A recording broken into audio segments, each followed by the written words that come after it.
రోజు నూతన కమిషనర్గా తన్నీరు రమేష్ గారు నాస్పూర్ మున్సిపాలిటీ నుండి చేర్యాల మున్సిపాలిటీకి బదిలీ అయ్యారు.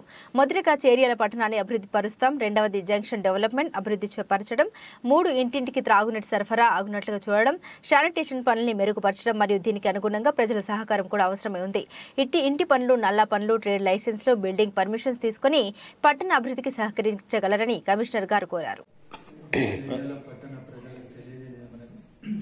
చేర్యాల పట్టణాన్ని సుందరంగా తీర్చిదిద్దుటకు నా వంతు నేను కృషి చేస్తాను. జంక్షన్ డెవలప్మెంట్ కానీ అలాగే రోడ్ల డెవలప్మెంట్ కానీ డెవలప్ చేసి పట్టణాన్ని సుందరంగా తీర్చిదిద్దడానికి ప్రయత్నిస్తాను. ఇంటింటికి చేర్యాల పట్టణంలో ఇంటింటికి మంచినీటి సౌకర్యం కల్పిస్తాము. అలాగే పెండింగ్లో ఉన్న నల్ల బిల్లులు కానీ, రెవెన్యూ ప్రాపర్టీ ట్యాక్స్ బిల్లులు కానీ, ట్రేడ్ లైసెన్స్ కానీ తక్షణమే తీసుకొని పట్టణాన్ని అభివృద్ధి పరచుటకు ప్రజలందరూ సహకరించగలరు. ఈ విషయం తెలియజేస్తారు.